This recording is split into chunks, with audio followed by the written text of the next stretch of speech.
በመካከለኛው ምስራቅ ለሳምንታት የቀጠለው የአሜሪካና የኢራን ግጭት አሁን ላይ ወደ አዲስና ወሳኝ ምዕራፍ ተሸጋግሯል። ፕሬዝዳንት ዶናልድ ትራምፕ በአንድ በኩል ከኢራን ጋር በጣም ጥሩና ውጤታማ ንግግሮች እየተደረጉ መሆኑን ሲገልጹ፣ በሌላ በኩል ደግሞ ከ1000 በላይ ተጨማሪ የአየር ወለድ ወታደሮችን ወደ ቀጠናው እንዲሰማሩ መፍቀዳቸው የሁኔታውን ውስብስብነት ያሳያል። ከዚህ ባሻገርም አሜሪካ ከኢራን ጋር ለመደራደር 15 ነጥቦችን የያዘ የድርድር ዕቅድ ማቅረቧ ተሰምቷል። እናም በዕለቱ የዓለም አቀፍ ትንታኔ ዝግጅታችን በትራምፕ አስተዳደር የቀረበውን ባለ 15 ነጥብ የሰላም ዕቅድ፣ የፓኪስታንን የአስታራቂነት ሚና፣ በኢራን በኩል ያለውን ተቃርኖና አሜሪካ ከመውጣቷ በፊት ያስቀመጠቻቸውን የጦርነት ግቦች ስኬት በጥልቀት ልንመለከት ወደድን።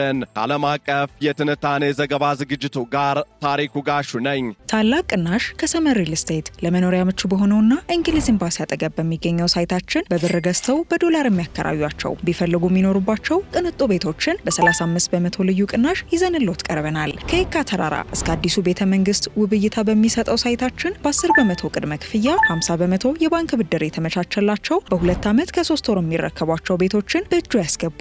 በካሬ ከ88 ሺህ ብር ጀምሮ ከባለ 2 መኝታ እስከ ባለ 4 መኝታ በተለያየ አማራጭ ይዘን እየጠበቅኖት ነው። የአዲስ አበባን ውብ እይታ የግሎ ያድርጉ።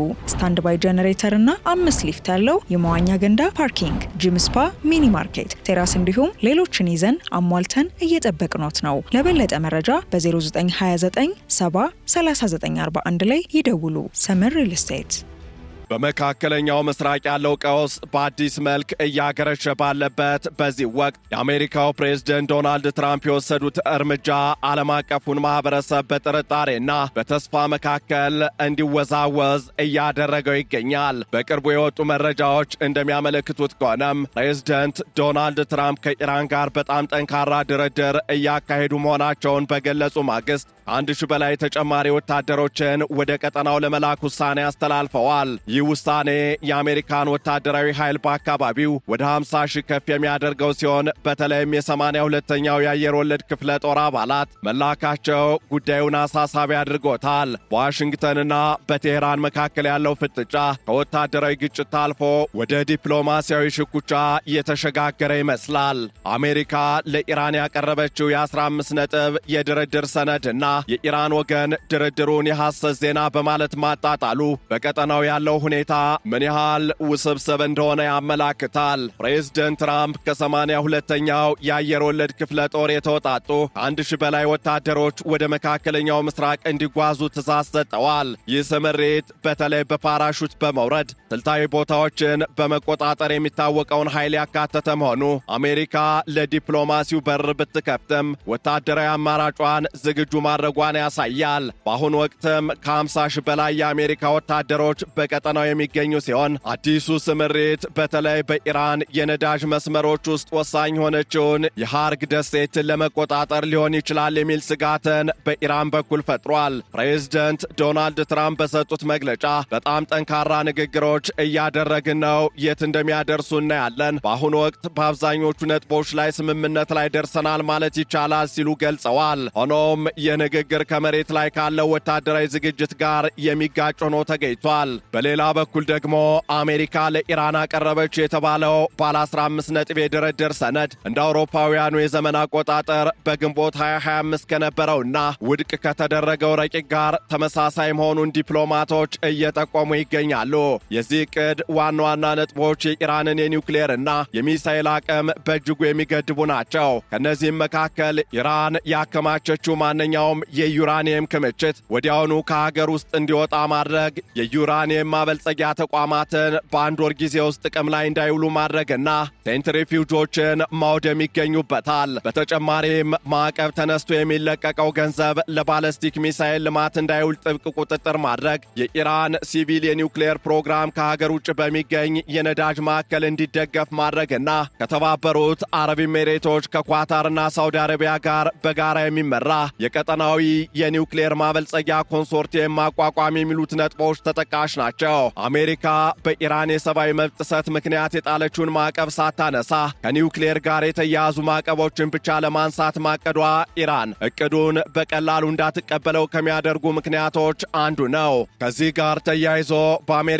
በኩል ንግግሮች እየተካሄዱ ነው ቢባልም በኢራን በኩል ግን ይህ መረጃ ደጋግሞ ሲካድ ይስተዋላል። የኢራን ፓርላማ አፈ ጉባኤ መሐመድ ባገር ጋሊባፍ የድርድር ሪፖርቶችን የሐሰት ዜና ሲሉ አጣጥለዋል። ኢራን እንዲህ አይነቱን አቋም የመያዟ ምክንያት በዋናነት በዶናልድ ትራምፕ አስተዳደር ላይ ካላት ከፍተኛ እምነት ማጣት የሚመነጭ ነው። የኢራን ዲፕሎማሲያዊ ምንጮች እንደሚሉት ከሆነም በቀድሞው የድርድር ቡድን ላይ ምንም አይነት እድል የለም። የኢራን ወገን የድርድር ጥያቄውን አሜሪካና እስራኤል ጥቃታቸውን ለማጠናከር የሚያስችላቸውን ቀዳዳ ለመፈለግ የሚጠቀሙበት ሌላ የማታለያ ዘዴ አድርጎ ነው የሚመለከተው። በተለይም ቀደም ሲል የኒውክሌር ድርድሩን ሲመሩ የነበሩት ስቲቭ ዊትኮፍ እና የትራምፕ አማች የሆኑት ያሬድ ኩሽነር በድጋሜ በድርድሩ እንዲሳተፉ ኢራን ፍላጎት የላትም። ይልቁንም ጦርነቱን በጥርጣሬ የሚመለከቱትን ምክትል ፕሬዝደንት ጄዲ ቫንስን እንደ ተመራጭ ተደራዳሪ ትመለከታቸዋለች። በዚህ አጣዳፊ ወቅትም ፓኪስታን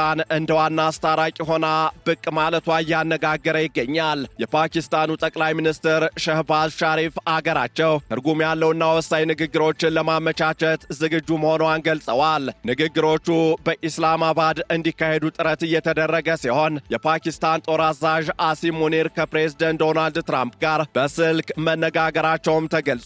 ፓኪስታን ይህንን ሚና ለመጫወት የመረጠችው በምጣኔ ሀብቷ ላይ እየደረሰ ያለውን ጉዳት ለመቀነስ ጭምር እንደሆነም እየተገለጸ ይገኛል። አብዛኛው የነዳጅና የጋዝ አቅርቦቷ በሆርሙዝ የባህር ወሽመጥ በኩል የሚያልፍ በመሆኑ የኢራን የባህር ላይ እገዳ ፓኪስታንን ክፉኛ እየጎዳት ይገኛል። በተጨማሪም ፓኪስታን ከሁለቱም ወገኖች ጋር ያላት ልዩ ግንኙነት፣ ከኢራን ጋር ያላት የሃይማኖትና የጎረቤትነት ትስስር እንዲሁም ከዶናልድ ትራምፕ ጋር ያላት ወታደራዊ ወዳጅነት አስታራቂነቷን ተመራጭ እንዳደረገውም ይነሳል። ከዚህ ባሻገርም ቱርክ፣ ኳታርና ግብፅ ሌሎች አማራጮች ቢሆኑም ቴህራን ኢስላማባድን ትመርጣለች ተብሏል። ከዚህ አልፎም ፕሬዝደንት ዶናልድ ትራምፕ ጦርነቱን ለመጠቅለል ወይም ለማርገብ እያሰቡ ቢሆንም አሜሪካ ያስቀመጠቻቸው የጦርነት ግቦች ግን ሙሉ በሙሉ ተሳክተዋል ለማለት አዳጋች ነው።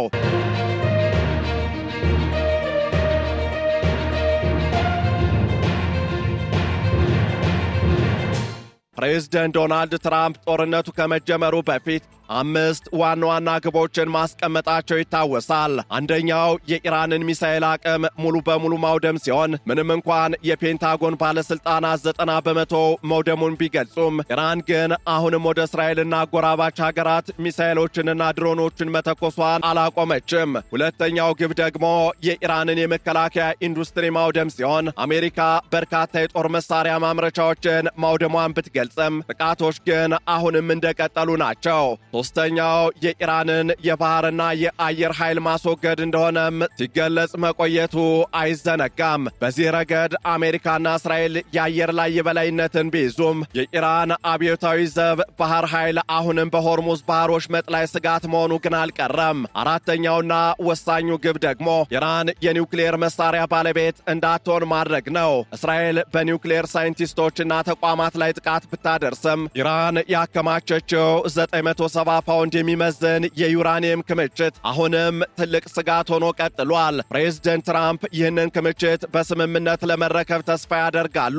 ያለ ስምምነት ግን ይህንን ክምችት በኃይል መውሰድ ከፍተኛ ወታደራዊ መስዋዕትነትን የሚጠይቅ መሆኑ ይነሳል። ከዚህ ባሻገር ደግሞ አምስተኛው ግብ እንደ እስራኤል፣ ሳውዲ አረቢያና ኳታር ያሉ የመካከለኛው ምስራቅ ወዳጆችን መጠበቅ ነው። ፕሬዝደንት ዶናልድ ትራምፕ የሆርሙዝ ባህር ወሽመጥ በተጠቃሚ ሌሎች ሀገራት መጠበቅ አለበት እንጂ አሜሪካ መጠበቅ የለባትም የሚል አቋም ቢኖራቸውም ኢራን የባህር ወሽመጡን ከዘጋችው የዓለም ምጣኔ ሀብት እንደሚናጋ ግልጽ ነው። ከነዚህ ይፋዊ ግቦች ውጭ ደግሞ የስርዓት ለውጥ ወይም ሪጅም ቼንጅ ጉዳይ በስፋት ይነሳል። ፕሬዝደንት ዶናልድ ትራምፕ የኢራን ሕዝብን መንግስታቸውን እንዲረከቡ ቢጠይቁም አሁን ግን ድርድር እያደረግን ነው የሚሏቸው ባለስልጣናት ያው ቀደም ሲል ሲቃወሟቸው የነበሩት የመንግስት አካላት መሆናቸው ይገለጻል። ይህ ደግሞ አሜሪካ ግልጽ የሆነ የፖለቲካ ግብ ሳይኖራት ጦርነት ውስጥ መግባቷን የሚያሳይ ነው የሚሉ ትችቶች እንዲሰነዘሩ አድርጓል። ከወዲያ ደግሞ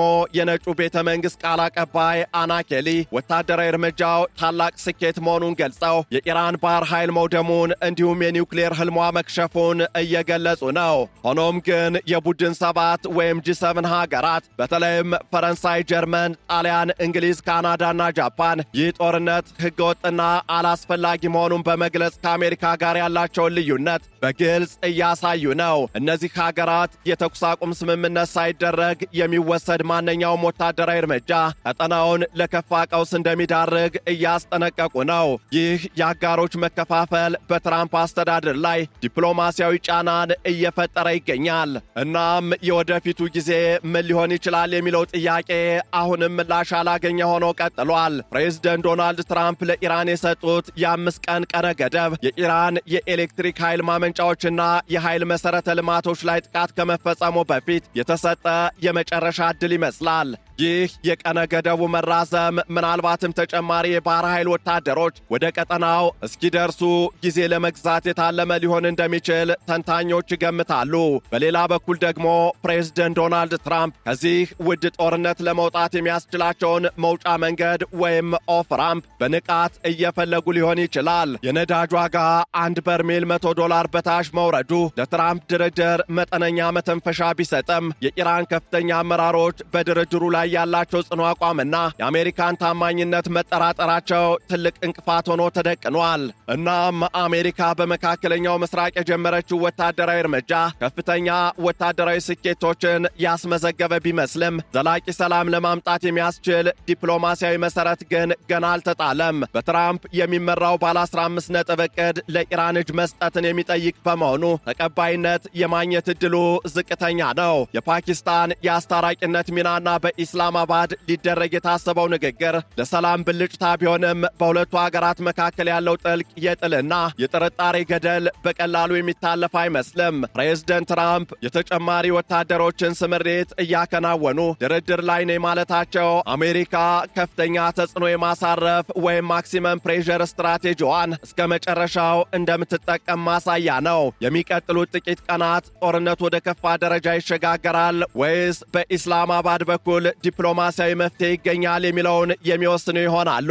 ኢራን የሆርሙዝ ባህሮች መጥን ካልከፈተች እንዲሁም አሜሪካ የኢራንን የኃይል መሠረተ ልማቶች ካፈራረሰች ግጭቱ ከመካከለኛው ምስራቅ አልፎ የዓለምን ምጣኔ ሀብት ምስቅልቅል ውስጥ ሊከተው ይችላል። በዚህ ሂደት ውስጥ የኢራን ሕዝብና የቀጠናው ሀገራት ዋነኛ ተጎጆች መሆናቸው የማይቀር ነው። አሜሪካ ያስቀመጠቻቸው 5 ግቦች ሙሉ በሙሉ ሳይሳኩ ጦርነቱን ብታቆም በትራምፕ አስተዳደር ላይ የፖለቲካ ኪሳራን ሊያስከትል ይችላል። በተቃራኒው ደግሞ ጦርነቱ ከቀጠለ አሜሪካ ሌላ ረዥምና የማያቋርጥ የመካከለኛው ምስራቅ ጦርነት ውስጥ ልትዘፈቅ ትችላለች።